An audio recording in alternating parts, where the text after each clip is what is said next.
80% من اصحاب الصفحات بيعملوا صفحه فيسبوك كويسه، لكن بينسوا اهم خطوه بعد الانشاء. ده بيأثر على ظهور الصفحه بتاعتك وثقه العملاء فيها بشكل كبير. انا في الفيديو ده هشرح لك اهم الاعدادات اللي لازم تعملها على صفحتك التجاريه بعد ما تنشئها مباشره. هنتكلم عن الاعدادات اللي بتسهل تواصل العملاء معاك وبتحسن شكل الصفحه بشكل عام وبتخليه جاهز للشغل بشكل احترافي. انا عايزك تركز معايا للنهايه، لان في تفاصيل صغيره جدا بس ناس كتير بتتجاهلها وبتخسر بسببها فرص ومبيعات كتيره جدا. يلا بينا نروح للشاشه بتاعتنا ونبدا بالشرح العملي. بعد ما انشأنا الصفحه بتاعتنا على الفيسبوك بطريقه احترافيه وتعلمنا مع بعض خطوه بخطوه ازاي ننشئها، بنيجي للخطوه الثانيه والمهمه جدا، ازاي تظبط اعدادات صفحتك التجاريه على الفيسبوك. فبنيجي نضغط هنا على صوره الملف الشخصي بتاع الصفحه وبنضغط على الاعدادات والخصوصيه وبعدين بنضغط على الاعدادات. دي هي كل الاعدادات الخاصه بالصفحه بتاعتنا. طبعا الاعدادات هنا كتير جدا، بس انا هوضح لك في الفيديو ده ايه هي اهم الاعدادات اللي انت لازم تظبطها على الصفحه بتاعتك والمفروض تخليها ايه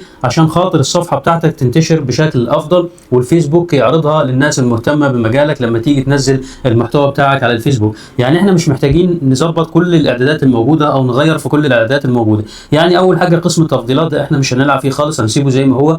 هنيجي على القسم الثاني اللي هو الجمهور وامكانيه الرؤيه، هنلاقي في حاجه اسمها طريقه عثور الاشخاص عليك والتواصل معك. لو ضغطنا عليها بالطريقه دي هنلاقي ان هو بيقول لك هل تريد السماح لمحركات البحث خارج نطاق فيسبوك بعرض صفحتك في نتائج البحث، فاحنا بنسيبها مفتوحه. وكذلك التوصيه بصفحتك للاشخاص الذين يبحثون عن صفحات مشابهه برضه بتسيبها مفتوحه، وبرضه هتسيب المراسله مفتوحه في الاول حتى لو انت بعدين حابب ان انت تقفل المراسلات. لو انت بقى عندك جمهور كتير جدا طبعا فانت بتقفلها، بس في البدايه احنا بنسيب الثلاثه دول مفتوحين بالطريقه اللي قدامك دي. بعدين هننزل تحت هنا على المنشورات، وهنا طبعا التحكم في المنشورات بتاعتك. فهنا بيقول لك من الذي يمكنه رؤيه منشوراتك المستقبليه، فانت بتسيبها طبعا العامه زي ما هي هنا، والسماح بملخصات التعليق على منشوراتك برضه هتسيبها مفتوحه. وهنا مشاركة المنشورات في القصة دائما، انت طبعا ليك حرية الاختيار، بس هو في الافضل ان انت تقفلها لان انت مش عايز اي حاجة انت تنزلها تتشارك في القصة بتاعتك، وده افضل طبعا. انا بشوف البوست او الفيديو او الصورة اللي هي جايبة مشاهدات كويسة وبشاركها في القصة بتاعتي، ده من الافضل. طيب بعدين هننزل تحت هنا على القصص بتاعتنا والاعدادات بتاعت القصص،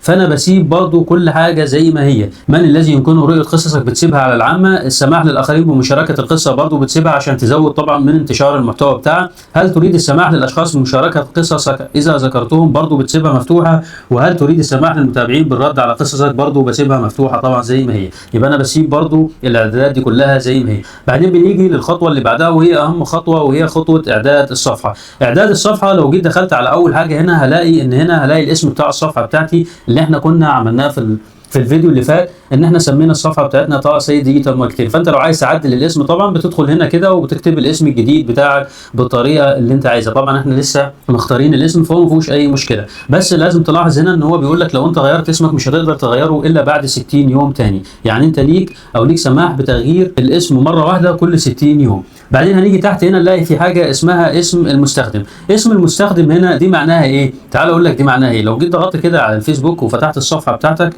وجيت دخلت على الصفحه الشخصيه بتاعتك دي، فهنا هتلاقي ده الاي دي او اللينك بتاع الصفحه بتاعتك. الجزء اللي في الاخر خالص ده الارقام والكلام ده كله انت طبعا ممكن تغيره باسم المستخدم بتاعك، وده بيدي شكل اكتر احترافيه للصفحه بتاعتك. يعني لو جينا هنا مثلا ضغطنا على اسم المستخدم عشان نغيره ونخليه مثلا وليكن مثلا طه ديجيتال مثلا، هو مجرد ما تكتب الاسم طبعا بيقول لك اذا كان الاسم متوفر او غير متوفر. هنا بيقول لك يحتوي على احرف غير صالحه. لو جيت هنا هتلاقي ان في مسافه ما بين الكلمتين وهي دي الاحرف الغير صالحه. طيب هنا بيقول لك اسم المستخدم غير متوفر، فانت ممكن تزود مثلا ارقام معينه انت تقدر تحفظها او تعرفها عشان خاطر الاسم بتاعك يبقى متوفر. هنا بيقول لك متوفر. لو جيت ضغطت على حفظ التغييرات هنا فهتلاقي ان طبعا هنا هيقول لك اكتب الباسورد بتاعك، فبتدخل الباسورد، بس هنا الباسورد بتاع الاكونت الشخصي بتاعك بالطريقه دي. هنا بيقول لك خلاص ان هو كده غير الاسم المستخدم بتاع الصفحه. لو جينا هنا كده للصفحه وجينا عملنا تحديث للصفحه بالطريقه دي هلاقي بص كده ان اللينك بتاع الصفحه اتغير اهو، بقى facebook.com طه ديجيتال 28. ده بالنسبه لاسم المستخدم. هنيجي ندخل على اعداد الصفحه تاني بالطريقه دي، هنلاقي في حاجه تاني هنا اسمها الوصول الى الصفحه. الوصول الى الصفحه دي لو انا عايز اضيف ادمن معايا على الصفحه بتاعتي، يعني عايز اضيف حد يبقى ليه تحكم على الصفحه بتاعتي. لو مودريتور مثلا انا عايزه يرد على الرسائل، لو كنتون كرييتور وانا عايزه ينشئ لي بوستات على الصفحه بتاعتي وينزل لي بوستات وصور وفيديوهات وهكذا.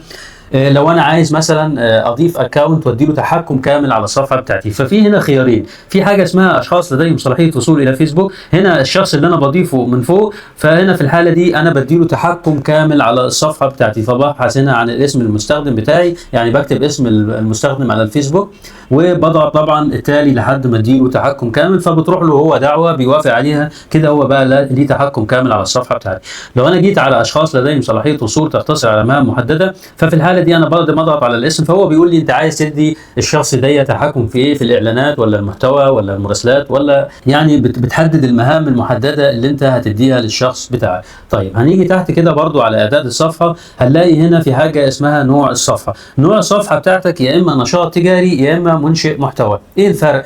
لو انا هقدم محتوى للناس يفيد الناس وانا مش همول الصفحه بتاعتي او مش هعمل اعلانات مموله على الصفحه بتاعتي، انا هدفي كله ان انا اجيب جمهور واقدم له محتوى عشان اقدر استفيد من ارباح على المحتوى ويجي لي دعوه تحقيق الارباح من المحتوى، ففي الحاله دي انا بسيبها منشئ محتوى.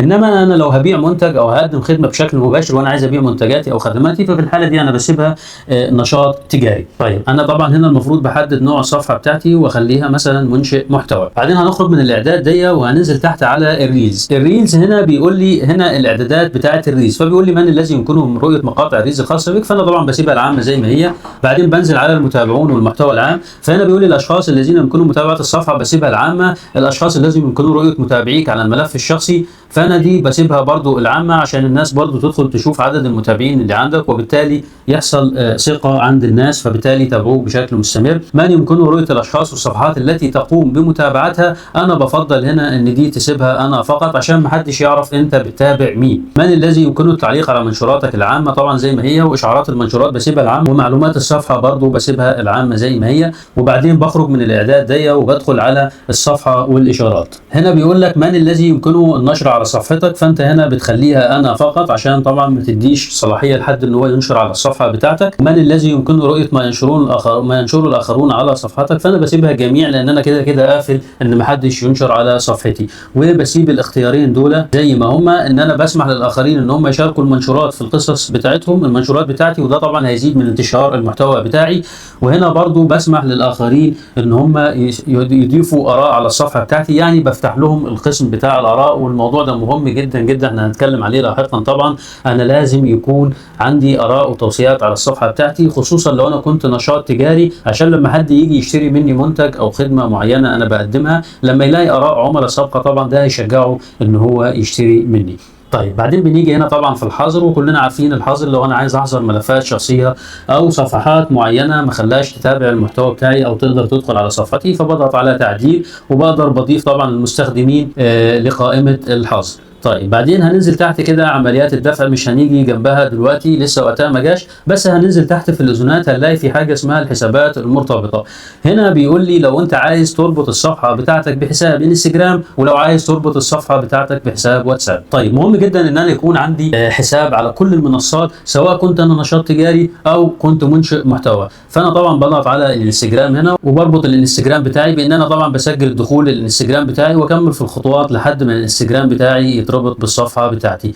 والواتساب طبعا بنضغط عليها وبنكتب هنا رقم الواتساب بتاعنا بعد ما نختار الدوله زي ما هي كده موجوده مصر، وبعدين بيبعت لك كود، وبعد ما تدخل له الكود اللي جالك في رساله على الواتساب هو كده ربط الصفحه بتاعتك برقم الواتساب. ودي كده كانت اهم الاعدادات اللي انت لازم تظبطها على صفحتك التجاريه في بدايه الامر. يعني اول ما تنشئ الصفحه بتاعتك لازم قبل ما تعمل اي حاجه تروح على طول للاعدادات بتاعت الصفحه وتعمل الحاجات اللي انا قلت لك عليها دي.